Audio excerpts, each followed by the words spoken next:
لقد کان لکم فی رسول اللہ اسوۃ حسنہ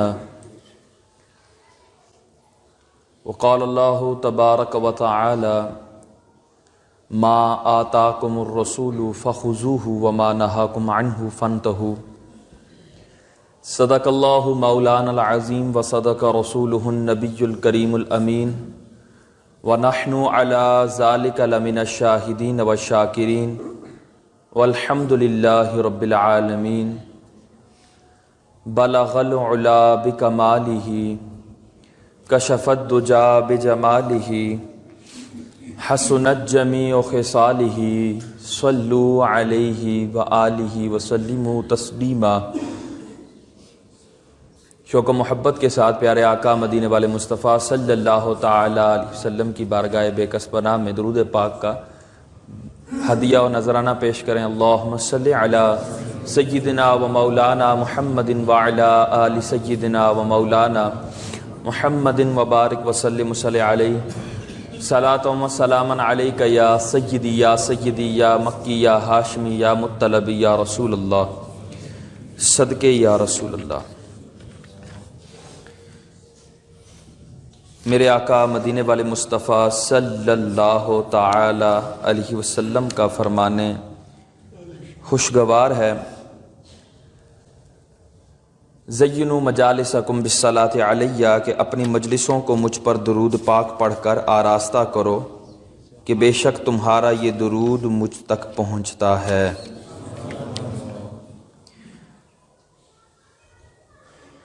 اور میرے آقا مدینے والے مصطفیٰ صلی اللہ تعالی علیہ وسلم پر درود پاک پڑھنے کے بے شمار فضائل ہیں،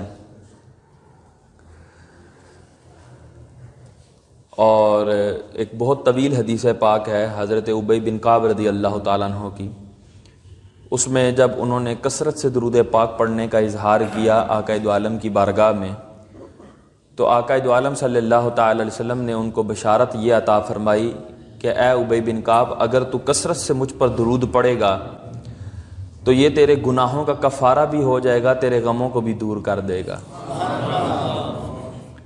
ہر مرض کی دوا ہے صلی علی محمد، تعویذ ہر بلا ہے صلی علی محمد، وہ مومنوں کی تو جانوں سے بھی قریب ہوئے، وہ مومنوں کی تو جانوں سے بھی قریب ہوئے، کہاں سے کس نے پکارا حضور جانتے ہیں، کہاں سے کس نے پکارا حضور جانتے ہیں۔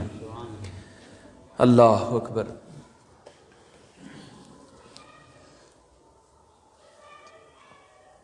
نکاح کے حوالے سے موضوعات چل رہے تھے، پہلے نکاح کی فضیلت، نکاح کی اہمیت، اس کے اوپر کچھ گفتگو کی تھی پچھلے سے پچھلے جمعے، اور پچھلے جمعے جو ہے وہ رسومات جو ہمارے ہاں بے جا رسومات نے جڑ پکڑی ہوئی ہے، جس کی وجہ سے نکاحوں میں تاخیر ہو رہی ہے، بچیاں گھروں میں بیٹھی بوڑھی ہو رہی ہیں، لڑکے کوارے جوانیاں گزار کے بڑھاپے کی اندر داخل ہو چکے ہیں، اور فتنے اور فساد جس کی وجہ سے برپا ہیں، اس کے اوپر کچھ گفتگو کی تھی۔ آج انشاءاللہ اس بات پر اسلامی پوائنٹ آف ویو سے روشنی ڈالنے کی کوشش کریں گے کہ شریک حیات کیسا ہونا چاہیے۔ تو اس جمعے تو میں اس بات پر جو ہے وہ روشنی ڈالوں گا کہ بیوی کیسی ہونی چاہیے، انتخاب کیسے کیا جائے۔ اب وہ جو احباب انتخاب کر چکے ہیں، جن کی شادیاں ہو چکی ہیں، وہ تو چلے معاملات ان کے ہو گئے، ابھی جن کی ہونی ہیں وہ غنیمت جانیں، وہ غنیمت جانیں کہ الحمدللہ ثم الحمدللہ ہماری شادی سے پہلے ہمیں اتنے قیمتی احادیث کی روشنی میں جو مدنی پھول تھے وہ مل گئے۔ آقا دو عالم صلی اللہ تعالی علیہ وسلم کی زندگی ہمارے لیے ضابطہ حیات ہے، جیسے کہ میں نے قرآن پاک کی آیت بھی تلاوت کی حضور صلی اللہ تعالی علیہ وسلم کے اقوال، آپ کے افعال، آپ کے ارشادات، آپ کے فرمودات، یہ سب ضابطہ حیات ہیں، زندگی گزارنے کا طریقہ کار ہیں۔ جو شخص یہ سوچے کہ اب 1400 سال گزر چکے ہیں، اب یہ پرانی باتیں نہیں رہی، معاذ اللہ دقیانوسی باتوں کے ساتھ اس کو تشبیہ دینا، دراصل وہ شخص خود دقیانوس ہے اور وہ خود شخص عقل نہیں رکھتا۔ اس کو یہ نہیں پتا کہ 1400 سال کے فاصلے پر بیٹھ کر حضور اکرم صلی اللہ تعالی علیہ وسلم نے قیامت تک کی کیا، بلکہ جنتی جنت کے میں اپنے مقاموں میں داخل ہو گئے، دوزخی دوزخ میں اپنے مقاموں میں داخل ہو گئے، وہاں تک کی خبریں ارشاد فرما دی۔ اور حضور صلی اللہ تعالی علیہ وسلم کا قول چونکہ شریعت ہے، اور شریعت جو ہے وہ صرف 1400 سال پہلے والوں کے لیے نہیں تھی، صحابہ کے لیے نہیں تھی فقط، نہ فقط تابعین کے لیے تھی، نہ فقط تبع تابعین کے لیے تھی، بلکہ قیامت تک کے مسلمانوں کے لیے یہ شریعت ہے۔ یہ ضابطہ حیات آقا دو عالم صلی اللہ علیہ وسلم کے اقوال، آپ کے افعال، آپ کا کردار، آپ کے فرمودات، یہ سب قیامت تک کے مسلمانوں کے لیے یہ اصول ہیں، یہ قوانین ہیں، اور زمانے کے اعتبار سے، حالات کے اعتبار سے شریعت کچھ رخصتیں بھی عنایت فرماتی ہے، لیکن وہ سب چیزیں دائرہ شریعت میں ہوتی ہیں، اور آقا دو عالم صلی اللہ تعالی وسلم کے فرمودات، آپ کے ارشادات کے دائرے کے اندر ہی ہوتی ہیں، اس سے باہر نہیں ہو سکتی۔ علماء کرام جس چیز میں رخصت ارشاد فرماتے ہیں، وہ رخصت وہ اپنی طرف سے نہیں نکالتے۔ آپ نے دیکھا ہوگا کبھی علماء کرام کسی مسئلے کے بارے میں کہہ رہے ہوتے ہیں کہ جی یہ جائز نہیں ہے، یہ جائز ہے، لیکن ایک زمانہ آتا ہے، ایک دور آتا ہے کہ جس کے اندر وہ علماء کرام یہ فرما دیتے ہیں کہ اب یہ اس کے حوالے سے جواز کا حکم ہے، اب اس کے حوالے سے۔ اور کئی منہ پھٹ جو ہوتے ہیں وہ کہتے ہیں دیکھو جی مولویوں نے مسئلہ ہی تبدیل کر دیا، اپنے تو گل آئی مولویوں نے مسئلہ تبدیل کیا۔ معاذ اللہ، اس طرح کے گستاخ جو لوگ ہوتے ہیں، یہ علماء کرام کے گستاخ ہی نہیں، یہ دین کے گستاخ ہوتے ہیں۔ یہ دراصل دین پر تو بھونک نہیں سکتے، تو علماء کرام پر بھونک کے اپنی پیاس بجھا لیتے ہیں، اپنی بھوک مٹا لیتے ہیں۔ اللہ کو گالی نکال نہیں سکتے، مولوی کو گالی نکال کے اپنے من کو ٹھنڈا کر لیتے ہیں۔ تو یہ جو گفتگو کا انداز ہوتا ہے کہ جی دیکھو مولویوں نے جائز کر دیا، یہ ایسا نہیں ہے، بلکہ یہ شریعت کے دائرہ کار کے اندر رہ کر ہی مسائل کے اندر تخفیف دی جاتی ہے، مسائل کے اندر سختی برتی جاتی ہے، مسائل کے اندر درمیانی راہ نکالی جاتی ہے۔ تو ہر طرح کی سہولت شریعت مطہرہ کے اندر موجود ہے۔ بات سمجھ آ گئی؟ تو کئی ہماری نظروں میں ہوتی ہیں سہولتیں، جیسے اے تو سہولت سارے نوں بڑی پتہ ہوتی، اے جی کھڑے ہو کے نماز نہ پڑھ سکو تو بیٹھ جاؤ، اے جی بیٹھ کے نماز نہ پڑھ سکے تو لیٹ جاؤ، لیٹ کی نہ پڑھ سکو تو اشارے نال کر لو۔ پتہ ہوتی ہے نا یہ، یہاں پر نہیں کہتے جی مولویوں نے اپنے لیے دین نکال لیا، لیکن جب اور مسائل، جب ان سے بڑے مسائل آتے ہیں، جب ان میں علماء کرام کوئی تخفیف کی راہ بتاتے ہیں، تو لوگ کیا کہتے ہیں، اے لو اے جی مولویوں نے دین اپنے کو لکاڑ لیا۔ معاذ اللہ ثم معاذ اللہ، کئی صورتوں کے اندر یہ کلمہ کفر بن جاتا ہے، کفریہ کلمات کی طرف لے جاتا ہے اور کفر کی وادیوں میں لے جاتا ہے، معاذ اللہ۔ تو اس طرح کی گفتگو کرنے سے ہمیں بچنا چاہیے۔ آقا دو عالم صلی اللہ تعالی علیہ وسلم کا بڑا ہی پیارا فرمان، یہ صحیح بخاری کے اندر بھی ہے اور صحیح مسلم کے اندر بھی ہے، اور اس کو مشکات المصابیح کے اندر ذکر کیا، اور ملا علی قاری علیہ الرحمٰن نے اس کی بڑی پیاری تفسیر بھی فرمائی ہے مرقات المفاتیح کے اندر۔ حضرت ابو ہریرہ رضی اللہ تعالیٰ سے مروی ہے، قال، آپ فرماتے ہیں، قال رسول اللہ صلی اللہ تعالی علیہ وسلم، میرے آقا مدینے والے مصطفیٰ صلی اللہ تعالی وسلم کا فرمان عالی شان ہے، تنکح المرأۃ لاربعین، تنکح المرأۃ لاربعین، عورت سے 4 وجوہ سے نکاح کیا جاتا ہے۔ 4 وجوہات وہ ہیں جن کی بنا پر نکاح کیا جاتا ہے۔ وہ وجوہات کیا ہیں، وہ امور کون سے ہیں کہ جن کی بنا پر عورت سے نکاح کیا جاتا ہے، وہ نیتیں کون سی ہیں؟ تو آقا مدینے والے مصطفیٰ صلی اللہ تعالی علیہ وسلم فرماتے ہیں، لمالہا، پہلا کیا فرمایا؟ مال کی وجہ سے. بڑا یہ سوال عام ہے کہ حضرت ہمیں بتائیں کہ ہم شریک حیات کا انتخاب کرنے جا رہے ہیں, شادی کرنے جا رہا ہوں میں, حضور ابھی میرے والدین جو ہے وہ لڑکی تلاش کر رہے ہیں, رشتہ تلاش کر رہے ہیں, اب بتائیے کہ میں کس لڑکی کا انتخاب کروں, میں کس لڑکی کا انتخاب کروں. یہ بھی بڑے نصیب والے لوگ ہوتے ہیں جو علماء سے آ کر پوچھتے ہیں, بڑے نصیب والے ہوتے ہیں یہ لوگ, اور اللہ تبارک تعالیٰ کی یہ نعمت ہوتی ہے ان کے اوپر کہ ان کے ذہن میں یہ بات آئی کہ میں جا کر علماء سے پوچھ لوں. طلاق کے وقت علماء کے پاس آتے ہی آتے ہیں, پھر اس وقت علماء کا رخ کرتے ہیں, لیکن پہلے رخ نہیں کرتے, پہلے تو زندگی مزے میں گزار رہے ہوتے ہیں اپنے تائیں, اپنے زعم میں وہ بڑی زندگی مزے کی گزار رہے ہوتے ہیں, حالانکہ وہ مزے کی نہیں بلکہ ضلالت والی زندگی ہوتی ہے. تو اب جب علماء کے پاس آنے کا وقت ہوتا ہے تو وہ طلاق کا وقت ہوتا ہے, جھگڑوں کا وقت ہوتا ہے, بس اس وقت علماء کے پاس آتے ہیں. تو یہ نعمت ہے اس شخص کے اوپر, اللہ کی بہت بڑی نعمت ہے کہ جو اپنا معاملہ کرنے سے پہلے علماء سے آ کر رہنمائی لے, چاہے وہ یہ نکاح ہے, چاہے وہ زندگی کا کوئی بھی معاملہ ہے, وہ علماء سے پہلے آ کر رہنمائی لے. کیوں کہ رب کا فرمان ہے فَاسْأَلُوا أَهْلَ الذِّكْرِ إِن كُنتُمْ لَا تَعْلَمُونَ, علماء سے پوچھو اگر تمہیں علم نہیں ہے تو, علماء سے پوچھو اگر تمہیں علم نہیں ہے تو. آقا فرماتے ہیں 4 چیزیں ہیں جن کی وجہ سے عورت سے نکاح کیا جاتا ہے. تُنْكَحُ الْمَرْأَةُ لِأَرْبَعٍ, 4 وجہ سے عورت سے نکاح کیا جاتا ہے. آقا نے پہلی فرمائی لِمَالِهَا, عورت کے مال کی وجہ سے اس سے نکاح کیا جاتا ہے. دوسرا فرمایا وَلِحَسْبِهَا, اور عورت کے حسب و نسب کی وجہ سے, اس کے خاندان کے بلند مرتبہ ہونے کی وجہ سے, نام و نسب ہونے کی وجہ سے اس عورت سے نکاح کیا جاتا ہے. وَلِدِينِهَا وَلِجَمَالِهَا, تیسری چیز ارشاد فرمائی کہ اس کے حسن و جمال کی وجہ سے اس سے نکاح کیا جاتا ہے, اس کے حسن و جمال کی وجہ سے اس سے نکاح کیا جاتا ہے.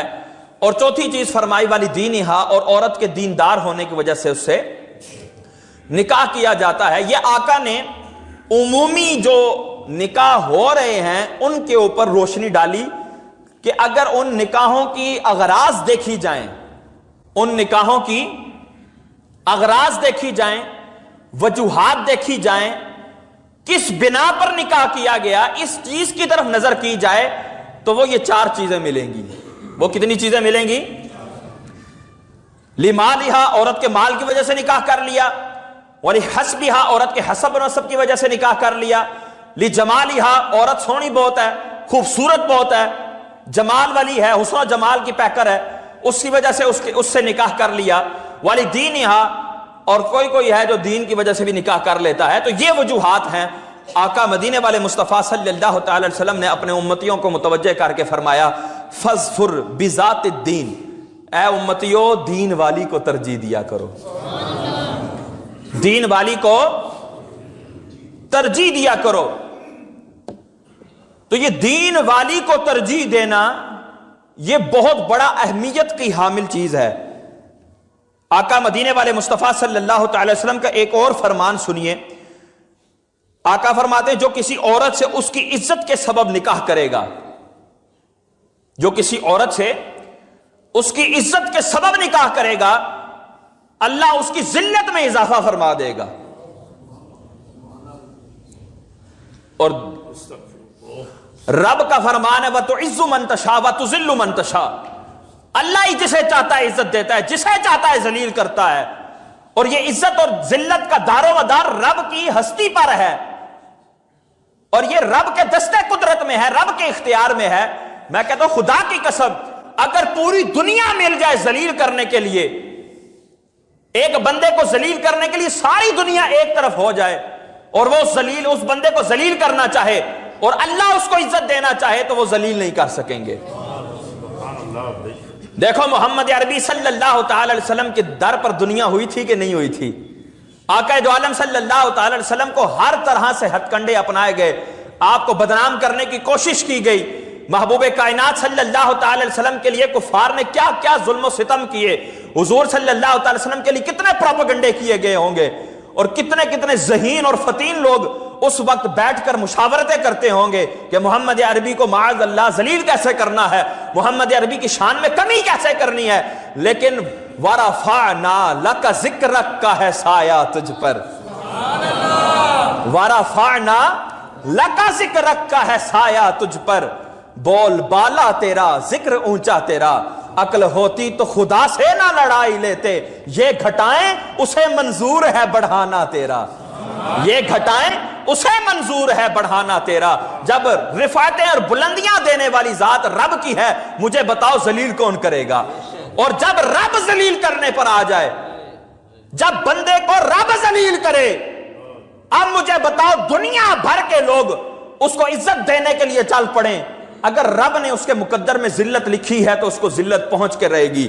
ابو جہل کو کتنی عزت دینے کی کوشش کی، عرب کے لوگوں نے اس کو اپنا سردار بھی بنایا، کافروں نے اس کو اپنا سردار بھی کہا، لیکن آج بھی ابو جہل کو ابو جہل کہتے ہیں، جاہلوں کا باپ، جاہلوں کا باپ، اس کا نام تک کوئی نہیں پہچانتا، جو بھی کہتا ہے ابو جہل کہہ کے پکارتا ہے، کافروں کا سردار کہہ دیا جاتا ہے، اور یہ تو سب سے بڑی ذلت ہے۔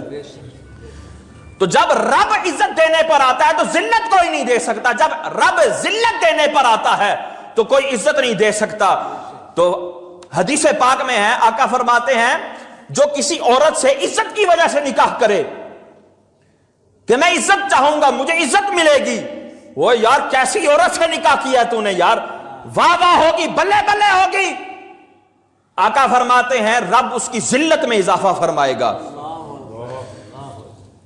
آقا فرماتے ہیں اور جو کسی عورت سے اس کے مال کی وجہ سے نکاح کرے گا کہ بڑی مالدار ہے، اللہ تبارک و تعالی اس کے فقر میں اضافہ فرمائے گا، اور جو کسی عورت سے اس کے حسب و نسب کی وجہ سے نکاح کرے گا کہ بڑی بلند حسب و نسب والی ہے، اس کا نسب بڑا بلند ہے، حسب بڑا بلند ہے، جو اس وجہ سے نکاح کرے گا، اللہ تبارک و تعالی اس کی کمینگی میں اضافہ فرمائے گا، کمینہ پن بڑھتا جائے گا اس کا۔ تو کتنی سخت وعیدات ہیں ایسے شخص کے لیے کہ جو اس طرح کی نیتیں رکھتا ہے۔ اب اس آقائد عالم کے فرمان کی میں کہتا ہوں مومنوں کو تو یہاں ہی سمجھ جانا چاہیے، یار ہمیں پریکٹیکل کرنے کی کیا ضرورت ہے، ہمیں پریکٹیکل کرنے کی کر کے دے ویکھ دیے، اے جی کر کے ویکھ لئیے، اے جی کر کے ویکھ لئیے۔ ایک محدث تھے، وہ اپنے چہرے کے اوپر رومال ڈال کر پڑھایا کرتے تھے، کپڑا ڈالتے تھے اور پڑھاتے تھے، تو اور بہت بڑے محدث تھے آپ۔ جو تب کچھ طلبہ تھے انہوں نے ان سے بڑا استفسار کیا کہ حضور آپ چہرہ چھپا کر پڑھاتے ہیں، اس کی وجہ نہیں سمجھ آتی، چہرہ چھپا کر پڑھاتے ہیں اس کی وجہ سمجھ نہیں آتی، تو آپ اپنا چہرہ دکھائیں، ہم آپ کا دیدار کرنا چاہتے ہیں، آپ ہمارے استاد ہیں، محدث ہیں۔ اللہ اکبر، توجہ کیجئے گا، انہوں نے جب چہرہ سے وہ پلہ ہٹایا تو ان کا چہرہ گدے نما تھا۔ کیا تھا ان کا چہرہ؟ گدے نما تھا۔ تو وہ طلبہ ڈر گئے اور انہوں نے کہنے لگے حضور یہ کیسے ہوا؟ آپ کہنے لگے کہ ایک حدیث پاک میری نظر سے گزری، اس کی اسناد پر کافی کلام تھا، اس کی سند پر کافی کلام موجود تھا، بعض نے اس کو ضعیف کہا تھا، بعض نے اس کو موضوع تک کہہ دیا تھا، بعض نے اس کو کیا تو کیا، اس کے بارے میں مختلف کلام تھے، اور میرا بھی دل جمع نہیں اس حدیث پاک پر۔ وہ حدیث پاک کیا تھی کہ جو امام سے پہلے جو ہے وہ رکوع کرے گا اور رکوع سے سر اٹھا دے گا کہ اس کو ڈرنا چاہیے کہ اس کا چہرہ گدھے جیسا نہ ہو جائے۔ امام کی مخالفت کی بات ہے نا، ٹھیک ہے، آج تو بڑے دھڑلے کے ساتھ امام کی مخالفت کی جاتی ہے اور اس کو ذرا برابر بھی کچھ سمجھا نہیں جاتا، تو یہ تو حشر میں ہوگا یہ معلوم کہ جیتا کون اور ہارا کون۔ امام کی مخالفت دیکھو کیسی خطرناک ہے۔ کہنے لگے کہ وہ حدیث جب میں نے پڑھی تو میں نے کہا چلو یار یہ پتہ نہیں اس کے اوپر کلام ہے بڑا، تو آپ کہتے ہیں میرا دل جمع نہیں اس کے اوپر۔ میں نے اسی طرح کیا جو حدیث پاک میں جس سے منع کیا گیا تھا، میں نے وہی کام کر ڈالا۔ کہتے جب میں نے امام سے پہلے اپنا سر اٹھایا تو میرا چہرہ گدھے جیسا ہو چکا تھا۔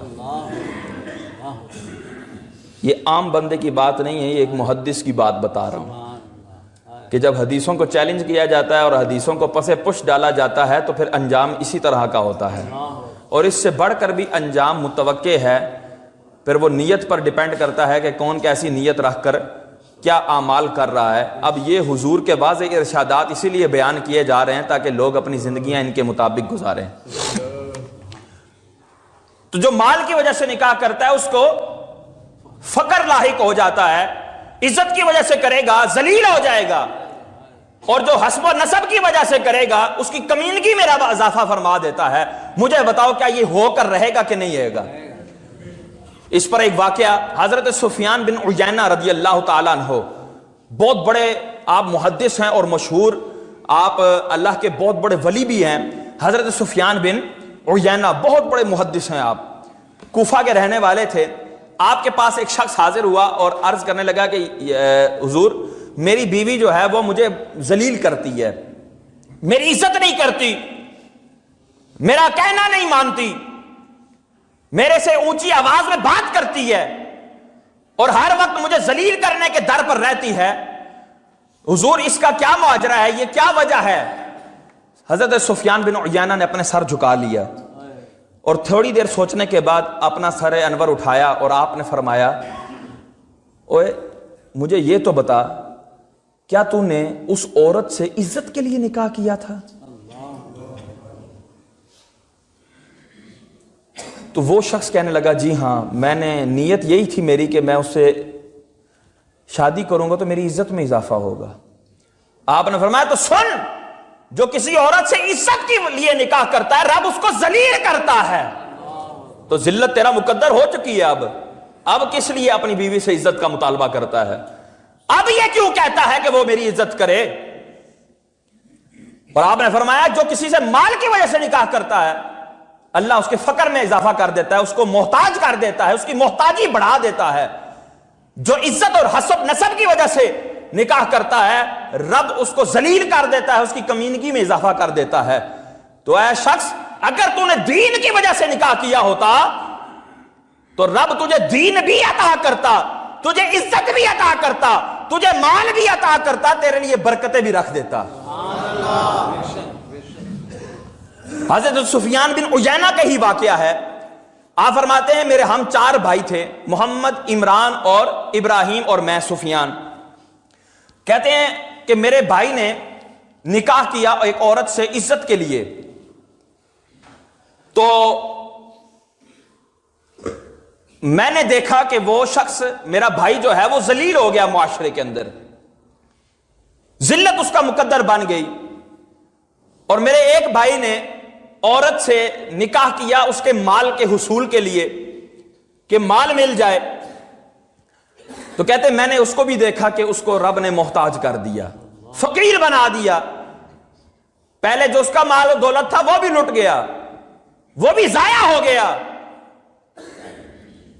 اور محتاج ہو کر رہ گیا۔ کہنے لگے جب میں نے نکاح کیا، اور اس سے پہلے فرماتے ہیں کہ میں ایک بزرگوں سے میری ملاقات ہوئی، میں نے اپنے بھائیوں کا واقعہ جو ہے ان بزرگوں سے عرض کیا کہ میں نے کہا اس طرح جو ہے وہ میرے بھائیوں کے ساتھ معاملہ ہوا ہے۔ معمر بن راشد رضی اللہ تعالیٰ سے ملاقات ہوئی، انہوں نے حضرت یحییٰ بن جعدہ رضی اللہ تعالیٰ عنہ کی حدیث پاک سنائی کہ آقا دو عالم صلی اللہ علیہ وسلم فرماتے ہیں عورت سے 4 وجہ سے نکاح کیا جاتا ہے، عورت کے مال کی وجہ سے، اس کے حسن کی وجہ سے، اس کے جو ہے وہ حسب نسب کی وجہ سے، اور اس کے دین کی وجہ سے۔ فاظفر بذات الدین، تو دین والی کو ترجیح دینا، دین والی کو ترجیح دینا۔ اور حضرت عائشہ صدیقہ طیبہ طاہرہ رضی اللہ تعالیٰ عنہ کی حدیث پاک ذکر کی کہ حضرت عائشہ صدیقہ فرماتی ہیں کہ برکت کے اعتبار سے سب سے عظیم عورت وہ ہے جس سے نکاح کرنے میں بوجھ کم ہو۔ سب سے عظیم عورت وہ ہے جس سے نکاح کرنے میں بوجھ کم ہو، حق مہر کم دینا پڑے۔ اور یہ جو پہلے اتنے جو ہے نا وہ جی اس کا میک اپ ہوگا، اس کا یہ ہوگا وہ ہوگا، یہ جو کرتے رہتے ہیں نا، یہ ساری برکت کو ختم کرنے والی چیزیں ہیں۔ 50,000 تو خالی جی میک اپ کا ہے، ₹1,00,000 کا تو لہنگا ہے شادی کا۔ حضرت عائشہ صدیقہ فرماتی ہیں کہ برکت والی عورت وہ ہے، عظیم برکت والی عورت وہ ہے کہ جو بوجھ کے اعتبار سے کم ہو. اے مطلب نہیں کہ پتلی ہوئے بھاری نہ ہوئے, مراد یہ ہے کہ اس پر خرچہ کم ہو. اور ایک اور حدیث پاک آقا نے فرمایا کہ سب سے بہترین نکاح وہ ہے کہ جس میں سب سے کم خرچہ ہوتا ہے. جس میں سب سے کم خرچہ ہوتا ہے وہ بہترین نکاح ہے. تو لوگوں دین کو ترجیح دو. آج ہماری طرف جو ہمارے اندر ایک جو چیز بیٹھی ہوئی ہے, ہم دین کو ترجیح نہیں دے رہے. اب یہ میں نے آپ کو حدیث سنائی, سارے بیٹھے ہیں, حدیث پاک سنائی ہے نا, احادیث سنائی, پھر حضرت سفیان بن عیینہ کا پریکٹیکل معاملہ بھی بتا دیا.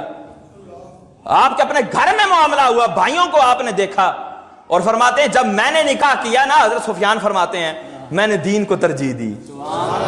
میں نے, کہتے ہیں خدا کی قسم, جب میں نے دین کو ترجیح دی, جب عورت میرے گھر میں آئی مجھے رب نے عزتیں بھی دی, اللہ نے میرے لیے مال بھی جمع کر دیا. تو خدا کے بندوں اس چیز کی طرف کیوں نہیں آتے جس کے اندر سب چیزیں پوشیدہ ہیں؟ اگر حسن کی طرف جاؤ گے تو کئی لوگ آپ کو حسن پر تیزاب ڈالتے ہوئے نظر نہیں آئے؟ کیا آپ نے اخبارات میں یہ خبریں نہیں پڑھی کہ فلانے نے اپنی بیوی کے منہ پر تیزاب ڈال کر اس کو جو ہے وہ اس کا چہرہ جھلسا دیا؟ اور جب اس سے انٹرویو لیا گیا, جی آپ نے ایسی حرکت کیوں کی, کہتے ہیں جی غیر مردوں سے تعلق رکھتی تھی, معاذ اللہ ثم معاذ اللہ. اپنے حسن پر اس کو بڑا گھمنڈ تھا کہ اگر مجھے اس نے طلاق دے بھی دی تو کیا ہوا, میں کسی اور سے نکاح کر لوں گی, اللہ نے مجھے حسن ہی بڑا دیا ہے, اس نے نہ کی تو کیا ہے. اب یہ بات نہیں ہے اس سے مراد کہ معاذ اللہ دین کے اندر جو ہے وہ خوبصورت عورت سے نکاح کرنا ہی ممنوع ہے, نہ, یہ تو بات ہے ہی نہیں. بات یہ ہے کہ فقط یہ نیت ہی کرنا کہ سونی ہے بس نکاح کر دو, خوبصورت ہے نکاح کر دو, نہ یہ دیکھا کہ نمازیں پڑھتی ہے کہ نہیں پڑھتی, نہ یہ دیکھا کہ ماں باپ کا ادب کرتی ہے کہ نہیں کرتی, نہ یہ دیکھا کہ گھر کے کام کرنا جانتی ہے کہ نہیں جانتی, بس سونی ہوگی جی بہت پیاری بچی ہے جی, ہوئے ہوئے ہوئے جی ایسے حور پر ہی اتری ہوتی ہے. اور جب لے کر آ جاتے ہیں پھر اس کے اخلاق اتنے گندے ہوتے ہیں کہ اس کے اخلاق کی بدبو سے گھر میں ٹکنا مشکل ہو جاتا ہے. اس کی اخلاقیات کی بدبو کی وجہ سے گھر کے اندر سکون برباد ہو جاتا ہے. ہوتا نہیں ہے کئی لوگ بڑے سونے ہوتے ہیں, جب بولتے ہیں تو اتنا کوجا بولتے ہیں, بندہ کہتا ہے کہ پناہ ہٹ جاؤ یار. ہوتا ہے کہ نہیں ہوتا؟ چہرہ بڑا خوبصورت ہوتا ہے لیکن بات کرتے ہیں تو بڑے بے ڈھنگے انداز سے اور بڑے ترش انداز سے اور بڑی بد اخلاقی سے بات کرتے ہیں, تو بندہ ان سے بات کرنا پسند نہیں کرتا, اس کو دیکھ لیتا ہے تو راستہ بدل دیتا ہے. اگر وہی آفت گھر میں آ کے بیٹھ جائے, وہی آفت 24 گھنٹے کے لیے گھر میں بیٹھ جائے, مجھے بتاؤ 24 گھنٹے کے لیے گھر میں گھسنا حرام نہیں ہو جائے گا بندے کا؟ کہ جب جاؤ چک چک چک چک چک چک اور ابے تبے اور بدتمیزی کے کلمات کہنا, اور ہر وقت اس کو یہ گھمنڈ ہو کہ جا دے دے طلاق, دے دے طلاق, ایڈے ہی مارتا بچہ, دے طلاق مینوں, میں بھی دیکھ لیں گی کہ ہمیں تو طلاق دینا ہے. تو ہوتا کہ نہیں ہوتا یار؟ اخلاقیات کی بات کر رہا ہوں.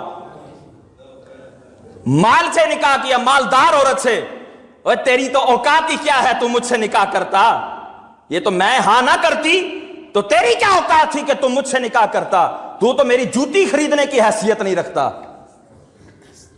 میرا جو منتھلی میک اپ کا خرچہ ہے تو وہ بھی نہیں کر سکتا.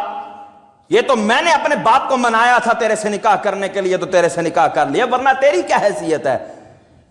میں تیرے ساتھ یہ کر دوں گی, میں تیرے ساتھ وہ کر دوں گی. میں کہا لے ہن مال دا مزہ, لے ہونے دے مال دا مزہ لے.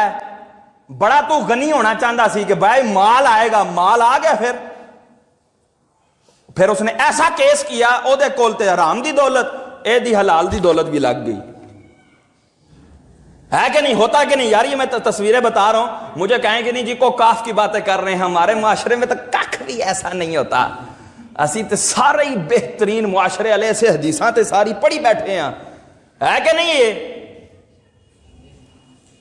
اور یہ جو آفات میں جن کی طرف اشارہ کر رہا ہوں, ہوتا کہ نہیں ہوتا؟ اور حسب نسب والی سے شادی کر لی, اوے موچی, اور تو موچی تھا, میں تو فلانی کی بیٹی ہوں, میں تو فلانے نسب والی ہوں, تو میرے سے اونچی آواز میں بات کیسے کر رہا ہے؟ تو شور ہوگا اپنی جگہ ہوگا، میں تیری غلام نہیں ہوں، بات کر تو صحیح سنبھل کے بات کر، میں تیرے سے بھی عزت کے ساتھ بات کروں گی۔ اگر تو مجھ سے اکڑ کے بات کرے گا تو مجھے بھی اکڑنا آتا ہے، ہوتا ہے کہ نہیں ہوتا یار ایسے؟ اور اگر دیندار کو ترجیح دی ہوتی جو محمد عربی صلی اللہ علیہ وسلم کے فرمودات سے واقف ہے، اور یار دیکھو جن کو دین کی سمجھ تھی نا وہ کتنی حساس ہوا کرتی تھی۔ ایک صحابی اپنی بیٹی کو لے کر آقا دو عالم صلی اللہ علیہ وسلم کی بارگاہ میں حاضر ہو گئے، عرض کرنے لگے یا رسول اللہ میری بیٹی جو ہے وہ نکاح نہیں کرتی، میری بیٹی نکاح نہیں کرتی، آپ اس کو ترغیب ارشاد فرمائیں یہ نکاح کر لے۔ آپ نے فرمایا بیٹی نکاح کیوں نہیں کرتی؟ کہنے لگی حضور آپ شوہر کے حقوق تو بیان فرمائیں، ذرا شوہر کے حقوق تو بیان فرمائیں۔ میرے آقا مدینے والے مصطفیٰ صلی اللہ علیہ وسلم نے شوہر کے حقوق بیان کرنا شروع کیے۔ اس میں ایک حق یہ بھی بیان فرمایا کہ اگر شوہر کے سر سے لے کر پاؤں تک ایسے دانے ہوں کہ جن سے خون ملی پیپ نکلتی ہو اور عورت اس کو سر سے لے کر پاؤں تک چاٹے پھر بھی اس کا حق ادا نہیں ہو سکے گا۔ اور آقا نے یہ بھی فرمایا اگر اللہ کے سوا کسی کو سجدہ کرنے کی اجازت ہوتی میں عورت کو حکم دیتا کہ وہ اپنے شوہر کو سجدہ کرے۔ اور اگر جس عورت کا شوہر اس سے رات جو ہے ناراضگی کا اظہار کرتے ہوئے گزارتا ہے، پوری رات فرشتے اللہ کے معصوم مخلوق اس عورت پر لعنت کرتی ہے۔ جس کا شوہر رات اس سے ناراض ہو کر گزارے اس عورت پر ساری رات فرشتے لعنت کرتے ہیں۔ جب حقوق بیان فرمائے تو عرض کرنے لگی یا رسول اللہ یہ حقوق میرے اندر طاقت نہیں میں پورے کر سکوں، اس لیے میں نکاح نہیں کرتی۔ آقا دو عالم صلی اللہ تعالی وسلم نے ان کے والد کی طرف متوجہ ہو کر فرمایا کہ ان کو چھوڑ دو، اس کو نکاح کی طرف مجبور نہ کرو، حق پر ہے بچی۔ تو کتنا خوف خدا ہوتا تھا ان بچیوں میں کہ میں یہ حقوق کیسے پوری کر سکوں گی، خدا نہ خواستہ میرے سے کوئی بے ادبی ہو گئی اپنے شوہر کی، میرے سے کوئی الفاظ اونچا نکل گئے، میرے سے کوئی بات نکل گئی، میں کیسے جو ہے نا اس کا عذاب برداشت کروں گی؟ جو دین والی ہوگی وہ ہر وقت ڈرتی رہے گی، ہر وقت ڈرتی رہے گی، اپنے شوہر کو نام سے نہیں بلائے گی، او فلانے، نام لیتی ہیں کہ نہیں لیتی؟ اور بڑے جو ہے نا وہ ترے کے ساتھ نام لیتی ہیں عورتیں اپنے میاں کا، حالانکہ مکروہ ہے، شدید مکروہ قرار دیا گیا ہے شریعت اسلام میں مرد کا نام لے عورت۔ اور ہمارے آپ دیکھ لیں دادیاں نانیاں مائیں جو پرانی عورتیں ہیں، اب یہ جو 2000 کے اوپر ماڈل جتنے بھی آ رہے ہیں نا یہ سارے جو ہے نا اللہ ہی معاف کرے الا ماشاء اللہ جن کو دینی تربیت ہے، اس سے جو یہ پچھلے 1900 والا جتنی بھی یہ صدی ہے پچھلی والی صدی، یہ صدی آپ اس کی عورتوں کو دیکھ لیں، یہ اپنے شوہر کا ان کے نام پورے زندگی میں زبان پر نہیں آیا ہوتا۔ سنیے جی کیا کہندی ہیں، سنیے جی، اجی سنتے ہو جی؟ تو اس طرح کے الفاظ سے اپنے شوہر کو مخاطب کرتی ہیں، یا اپنے منع کے کہتے ہیں منع کے ابو کو، منع کے ابو، فلانی کے ابو، فلانے کے ابو، تو اپنے بچوں کے نام سے اپنے شوہر کو پکارتی ہیں۔ تو اتنی زیادہ جو ہے وہ احتیاط کیا کرتی تھی۔ تو وہ اس کے بارے میں چٹکلا بھی بڑا مشہور ہے، ہنسیے گا نہیں، مسجد ہے، شوہر کا نام تھا رحمت اللہ، تو اس نے جو ہے وہ عورت جو ہے وہ نماز جب پڑھتی تھی تو وہ کیا اب السلام علیکم ورحمۃ اللہ، السلام علیکم ورحمۃ اللہ بندہ کہتا ہے، تو وہ شوہر کا نام تھا رحمت اللہ، تو وہ کہتی ہے السلام علیکم منع کے ابو، السلام علیکم منع کے ابو۔ رحمت اللہ نہیں کہتی تھی کہ میرے شوہر کا نام ہے رحمت اللہ۔ اب بظاہر ہنسنے کی بات ہے لیکن سوچنے کی بھی بات ہے کہ عورت کو اپنے شوہر کا نام اپنی زبان پر لانا کتنا ناگوار تھا کہ نہ میری کیا حیثیت میں شوہر کا نام لے سکوں۔ اور یہ دیکھو تو صحیح شریعت نے کتنا ادب سکھایا ہے عورت کو، تو وہ دیندار عورت ادب کرے گی نا۔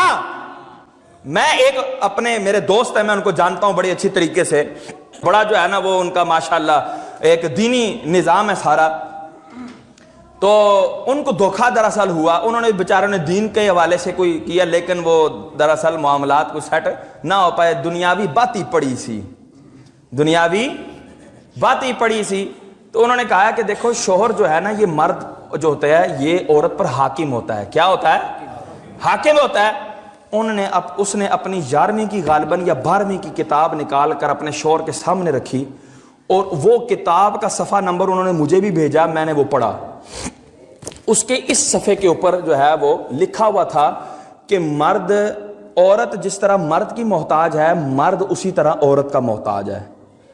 جس طرح بچہ بغیر مرد کے پیدا نہیں ہوتا, اسی طرح بغیر عورت کے بھی پیدا نہیں ہوتا. اب دیکھیں کیسا ایک کلیہ بنا کر انہوں نے ڈالا, اور اس کے بعد کہتے ہیں کہ اس لیے مرد کو عورت پر کوئی برتری حاصل نہیں, کوئی برتری حاصل نہیں.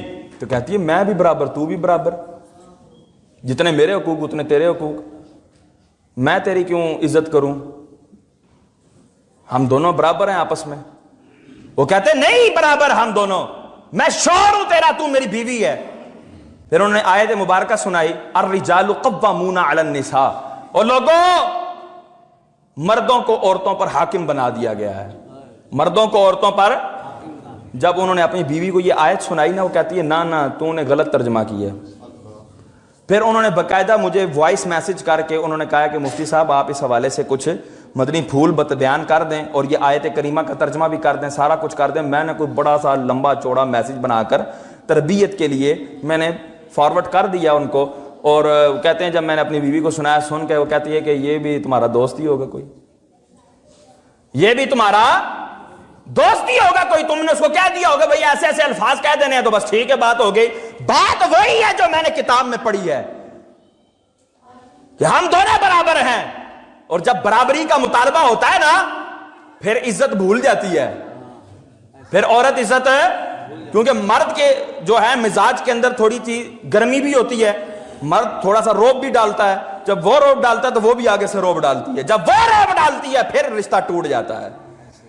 جب عورت روب ڈالتی ہے, جب عورت اکڑ کر آتی ہے پھر رشتہ ٹوٹتا ہے, طلاق کی نوبت پھر آتی ہے. میں کہتا ہوں خدا کے بندے, اگر مرد لڑ رہا ہو بیوی سے اور بیوی آگے سے ایسے بیٹھی ہو, جی جی جی جی جی جی حضور جی, آئندہ نہیں ہوگا, آئندہ نہیں ہوگا, وہ مجھے بتاؤ اس کو پیار نہیں آئے گا کہ یار اتنی فرما بردار.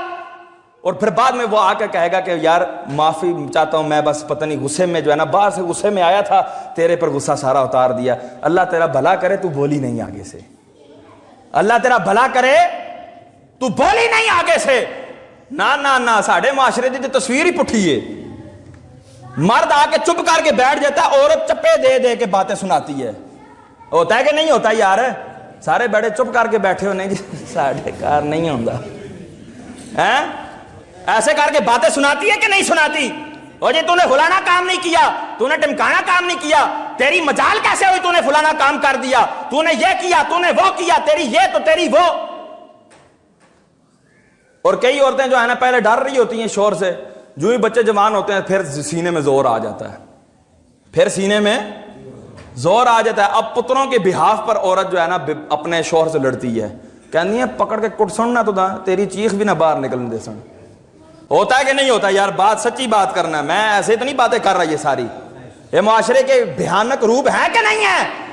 وجہ صرف یہ ہے جو تیرے در سے یار پھرتے ہیں, در بدر یوں ہی خوار پھرتے ہیں. خدا کی قسم بس بات یہ ہے, کسی نے مال کے لیے نکاح کیا, کسی نے جہیز کے لیے نکاح کیا, تو کسی نے کس کے لیے نکاح کیا, تو کسی نے کس کے لیے نکاح کیا. وہ دین کو تو رکھا ہی نہیں تھا سامنے, تو در یار سے خود پھرے ہم, اور خوار بھی ہم خود ہی پھر رہے ہیں آج. میں کہتا ہوں پھر ہمیں نہیں جانا چاہیے صوفیاء کے دربار پر یا صوفیاء کے پاس, حضور دعا کر رہے ہیں جی ہمارے گھر میں بڑے مسئلے ہیں. اور مسئلے کون رکھ اپنے, جب تو نے مصطفیٰ صلی اللہ علیہ وسلم کے فرمودات کو پیٹ پیچھے پھینک دیا, اب رب تیری کیوں مدد کرے گا, اب رب تیرے گھر میں کیوں سکون پیدا کرے, تو در مصطفیٰ سے پھر گیا ہے. اعلیٰ حضرت نے بات ختم کر دی, جو تیرے در سے یار پھرتے ہیں در بدر یوں ہی خوار پھرتے ہیں, تو دین والی کو ترجیح دو. یہ پوچھو نمازیں پڑھتی ہے کہ نہیں, روزے رکھتی ہے کہ نہیں, ماں باپ کی خدمت کرتی ہے کہ نہیں, اور گھر کے سارے کام کرنا جانتی ہے کہ نہیں. یہ باتیں ذہن میں رکھیے گا اور اس اعتبار سے جو ہے رشتہ تلاش کرنے کی کوشش کیجئے گا. اللہ تعالیٰ سے دعا ہے اللہ تعالیٰ میں عمل کی توفیق عطا فرمائے. آمین بجاہ النبی.